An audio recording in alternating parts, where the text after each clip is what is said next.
자, 오늘은 돼지띠 건강이죠.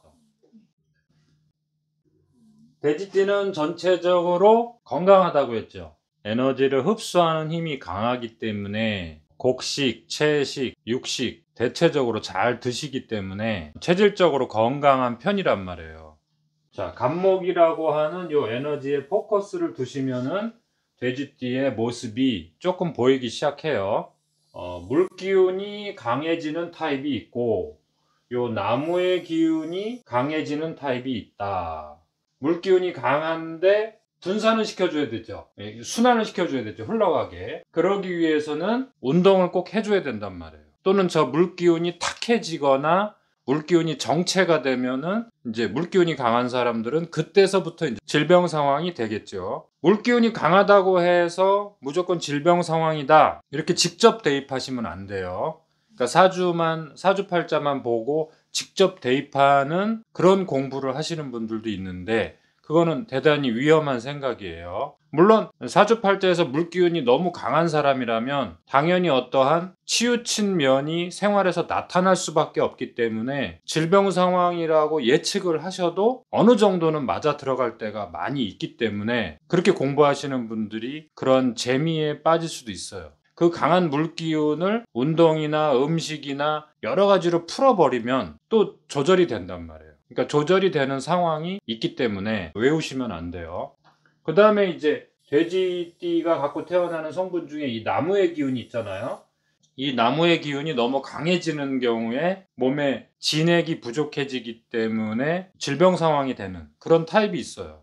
근데 나무의 기운이 강해지는 사주팔자라고 하더라도 그 사람이 생활에서 그만큼의 부족한 수분량이나 부족한 진액을 보강을 해주는 음식을 섭취해 준다면 그 사람은 또 조절이 될 거 아니에요. 그래서 이 체질을 예측하는 것은 가능하지만 그것이 질병까지 갔느냐 안 갔느냐까지 예측하는 것은 조금 조심해야 된다는 거죠.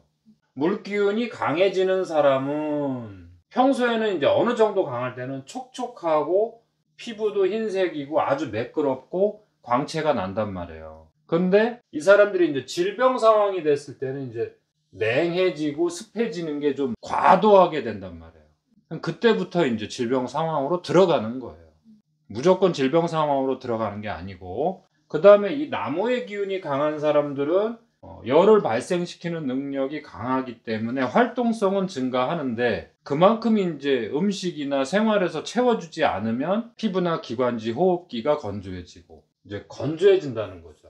자, 그래서 이제 우리는 그 물기운이 강해지는지 나무의 기운이 강해지는지 태어난 달로 조금이라도 알아볼 수 있을까 해서 제가 여기 12달을 한번 써봤어요. 약간 헷갈리긴 하지만 인월도 점차 성장하면서 목기가 점점점 강해진단 말이에요. 그러니까 활동성이 대단히 강해지죠. 인월은 아주 강하다 그러면 안 돼요. 왜냐면 인월 자체가 호랑이의 그 기질이 있기 때문에 감추는 속성도 있기 때문에 활동을 강력하게 했다가 자기만의 공간으로 들어가서는 아주 전혀 움직이지도 않고 숨어버릴 정도로, 그렇게 돼지띠가 호랑이 달에 태어났다면 어떠한 필살기 쪽으로 가기 때문에 활동성이 아주 강력해질 때는 상당히 강력해지는데 숨을 때는 아주 제대로 숨는단 말이에요. 그 다음에 이제 이 묘월은 확실히 활동성이 다양해지잖아요. 그래서 쭉쭉 뻗어 나가는데 그만큼의 이제 진액이나 수분이 고갈이 될 수 있는데 그만큼 보충되지 않는다면 대단히 건조해지겠죠. 이 뱀달, 그 다음에 뱀달은 당연히 더 열량이 더 증가하겠죠.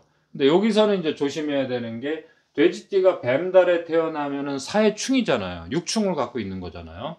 육충을 갖고 있는 경우에는 분리증이 많이 일어나요.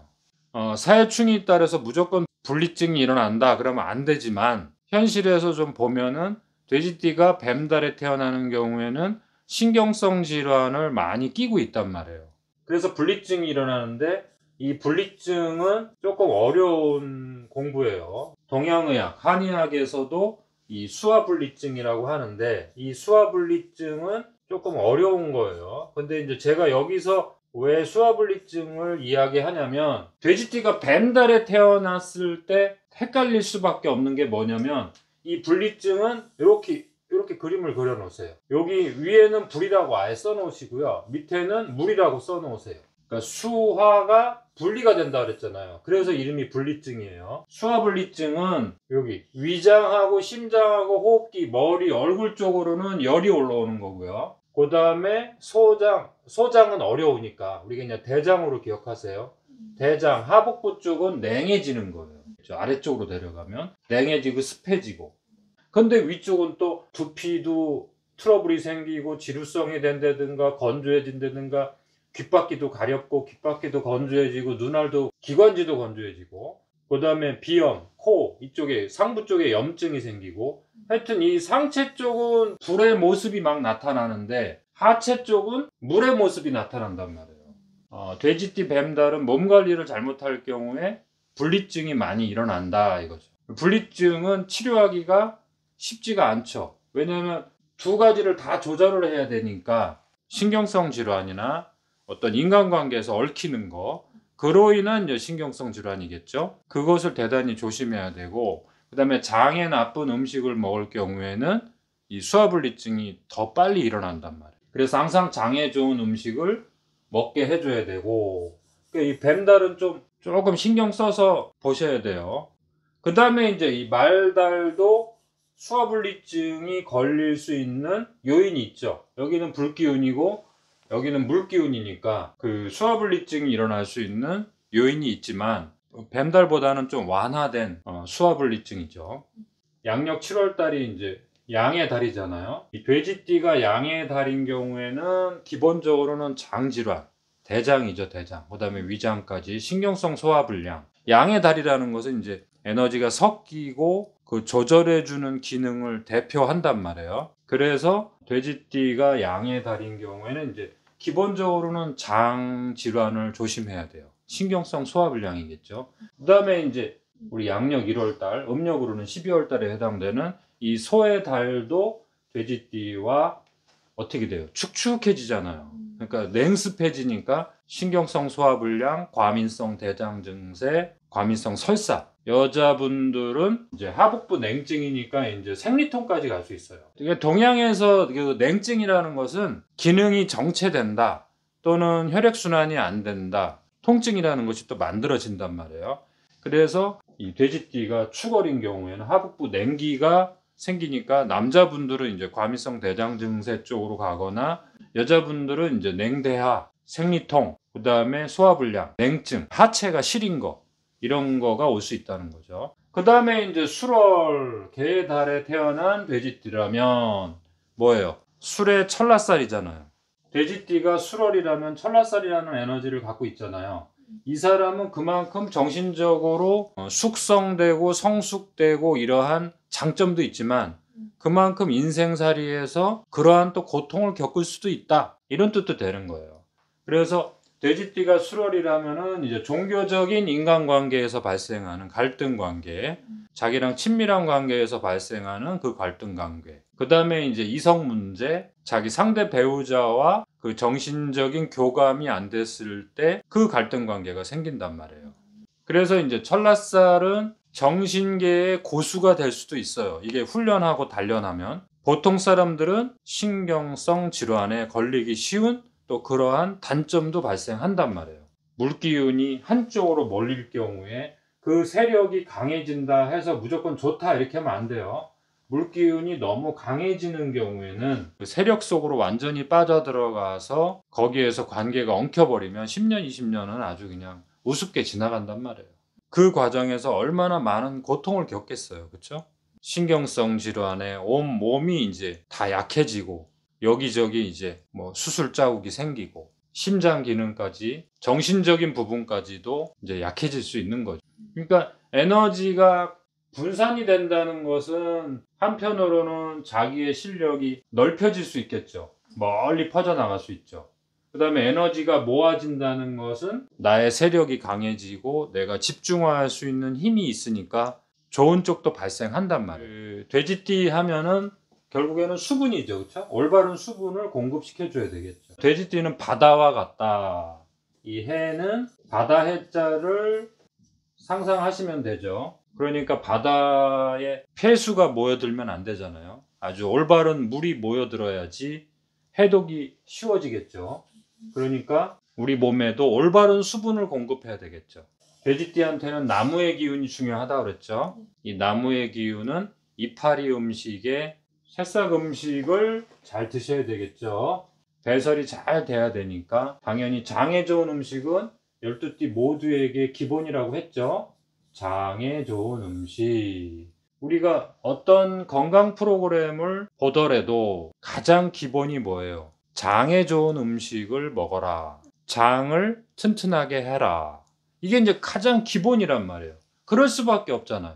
12띠 모두에게 가장 중요한 것은 결국에는 흡수의 문제와 배설의 문제잖아요. 어쩔 수 없이 탁한 음식을 먹을 수밖에 없고 화학적인 냄새나 오염물질이 어디로든 들어올 수밖에 없잖아요. 그러니까 또 우리 몸속에서의 대사산물이나 그다음에 음식의 찌꺼기는 어쩔 수 없이 발생하잖아요. 그러니까 당연히 흡수와 배설을 총괄하는 곳이 장이니까 장에 좋은 음식은 기본적으로 누구에게나 필요한 거죠. 그럼 장에 좋은 음식이 뭐예요? 소화가 잘 돼야 되고 섬유질이 풍부해야 되고 그 다음에 불필요한 소스, 보존제 이런 탁한 성분들이 안 들어와야 되죠. 배설이 제대로 안 된단 말이에요. 이건 아주 기본이에요. 장에 좋은 음식, 발효 음식이라든가 비타민이 풍부한 음식, 여기에는 이제 색깔 음식이 들어가죠.